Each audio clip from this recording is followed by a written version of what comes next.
ദേശീയ പണിമുടക്ക് എന്ന് പറയുമ്പോൾ കേരളത്തിൽ മാത്രം അത് ഹർത്താലും ബന്ധുമാക്കി മാറ്റുന്നത് ശരിയാണോ? തമിഴ്നാട്ടിൽ ചെന്നാൽ ഹർത്താലില്ല, ബന്ദില്ല. കർണാടകയിൽ ചെന്നാലില്ല, മഹാരാഷ്ട്രയിലില്ല. ദേശീയ നേതാക്കൾ ഇത് പ്രഖ്യാപിച്ച ഡൽഹിയിലില്ല. നമ്മളത് കേരളം, ഞാൻ അതിനെതിരായിട്ടൊന്നും പറയല്ല, കേരളം ചർച്ച ചെയ്യണം. കേരളത്തിൽ മാത്രം ഹർത്താലും ബന്ധു എന്നത് ഇവർക്ക് ചുരുട്ടിക്കൂട്ടിയ ഈ കേരളത്തെ അതെല്ലാം അവസാനിപ്പിച്ച് ഒരു പുതുയുഗത്തിലേക്ക് നമ്മൾ കൊണ്ടുപോവുകയാണ്. ഇനി ഞാൻ നിങ്ങൾക്ക് വാക്ക് തരുന്നു, കേരളം ഇപ്പോൾ പിന്നോട്ട് നടന്നുകൊണ്ടിരിക്കുകയാണ്. ഇനി പിന്നോട്ട് നടക്കില്ല. കേരളം ഇനി മുന്നോട്ട് കുതിക്കും.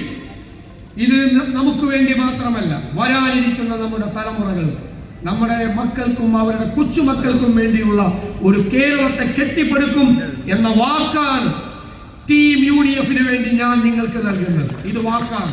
കേരളത്തെ നമ്മൾ മാറ്റിയെടുക്കും. നമുക്ക് കോൺഫിഡൻസ് ഉണ്ട്, നമുക്ക് ഇച്ഛാശക്തിയുണ്ട്, നമുക്ക് ലക്ഷ്യബോധമുണ്ട്, നമുക്ക് കൃത്യമായ പ്രൊഫഷണലായ ടെക്നിക്കലായ പരിപാടികളും നമുക്കുണ്ട്. അതെല്ലാവരുടെയും സഹായത്തോടു കൂടി ഫലപ്രദമായി നടപ്പാക്കാൻ നമുക്ക് കേരളത്തിൽ പറ്റും എന്ന കാര്യത്തിൽ സംശയമില്ല.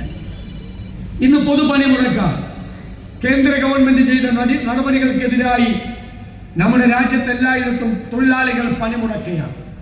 കാർഷിക മേഖലയിലെ നിയമങ്ങൾ പിൻവലിക്കണം എന്നാവശ്യപ്പെട്ടുകൊണ്ട്, തൊഴിലാളി വിരുദ്ധ നിയമങ്ങൾ പാർലമെന്റിൽ കൊണ്ടുവന്ന ലേബർ കോഡ് പിൻവലിക്കണം എന്നാവശ്യപ്പെട്ടുകൊണ്ട്, മഹാത്മാഗാന്ധി ഗ്രാമീണ തൊഴിലുറപ്പ് പദ്ധതിയിലെ കുറവുകൾ പരിഹരിക്കണം, ആ ബില്ല് പിൻവലിക്കണം, ആ ആക്ട് പിൻവലിക്കണം എന്നെല്ലാം ആവശ്യപ്പെട്ടുകൊണ്ട് ദേശീയ പണിമുടക്ക് നടക്കുകയാണ്. ആ പണിമുടക്കിന് പൂർണ്ണമായ പിന്തുണ നമ്മൾ പ്രഖ്യാപിക്കും. പക്ഷെ അപ്പോഴും എൻ്റെ മനസ്സിലൊരു കാര്യം, ദേശീയ പണിമുടക്ക് എന്ന് പറയുമ്പോൾ കേരളത്തിൽ മാത്രം അത് ഹർത്താലും ബന്ധുമാക്കി മാറ്റുന്നത് ശരിയാണോ? തമിഴ്നാട്ടിൽ ചെന്നാൽ ഹർത്താലില്ല, ബന്ദില്ല. കർണാടകയിൽ ചെന്നാലില്ല, മഹാരാഷ്ട്രയിലില്ല. ദേശീയ നേതാക്കൾ ഇത് പ്രഖ്യാപിച്ച ഡൽഹിയിലില്ല. നമ്മളത് കേരളം, ഞാൻ അതിനെതിരായിട്ടൊന്നും പറയല്ല, കേരളം ചർച്ച ചെയ്യണം.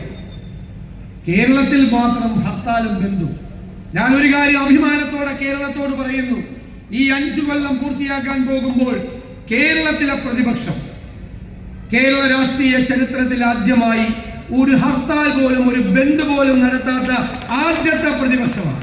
ഞങ്ങൾ കരുതുന്നത്, നിങ്ങൾ നാളെ ബാങ്കിൽ പോകണ്ട, ആശുപത്രിയിൽ പോകണ്ട, സ്കൂളിൽ പോകണ്ട, ജോലിക്ക് പോകണ്ട, ഒരു സ്ഥലത്തും പോകണ്ട എന്ന് തീരുമാനിക്കാൻ ഒരു സംഘടിത തീരുമാനം ജനങ്ങളുടെ മേൽ, വ്യക്തിയുടെ സ്വാതന്ത്ര്യത്തിന് മേൽ അടിച്ചേൽപ്പിക്കുന്നത് ശരിയാണ്.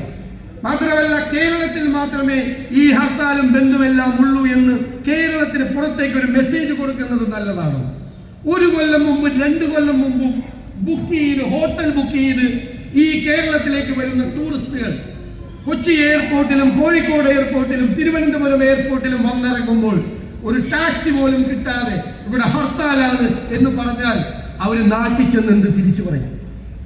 ഞാൻ പറയുന്നത്, ഇത് ഞാനിപ്പോൾ പിന്തിരിപ്പനായി മുതലാളിത്ത ചിന്താഗതിക്കാരൊക്കെ ചിന്തിരിക്കപ്പെടാം. പക്ഷേ കേരളം ചർച്ച ചെയ്യേണ്ട വിഷയമാണ്. നമുക്ക് നമ്മുടെ കുഞ്ഞുങ്ങളെ എല്ലാം നല്ല ഉയർന്ന നിലയിൽ എത്തിക്കാൻ കഴിയുന്ന ഒരു കേരളം ഉണ്ടാകണം. ഇവിടേക്ക് ആർക്കും ഇൻവെസ്റ്റ് ചെയ്യാൻ കഴിയും.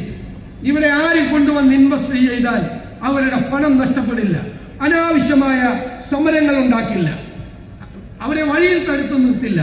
അവർക്ക് ന്യായമായ രീതിയിൽ ബിസിനസ് ചെയ്യാൻ, ഇൻവെസ്റ്റ് ചെയ്യാൻ ഉള്ള സംവിധാനമുള്ള ഒരു സംസ്ഥാനമാണ് കേരളം എന്ന് നമുക്കൊരു മെസ്സേജ് കേരളത്തിന് പുറത്തേക്ക് പോകണ്ടേ? കേരളത്തെ കുറിച്ച് ചിന്തിക്കണ്ടേ? ഞാൻ എൻ്റെ ഉള്ളിൽ നിന്നും, എൻ്റെ ഹൃദയത്തിൽ നിന്നും വന്ന വാക്കുകളാണ് ഞാൻ പരസ്യമായി ആദ്യമായി കൊടുവള്ളിയിലെ നിങ്ങളോടാണ് പങ്കുവയ്ക്കുന്നത്. പരസ്യമായി പറയുന്നത് നിങ്ങളോടാണ് പങ്കുവയ്ക്കുന്നത്. നമ്മൾ ചർച്ച ചെയ്യണം. കാലഹരണപ്പെട്ട കാര്യങ്ങൾ മാറ്റുക തന്നെ വേണം. മാറ്റം വേണം പല കാര്യങ്ങളിലും.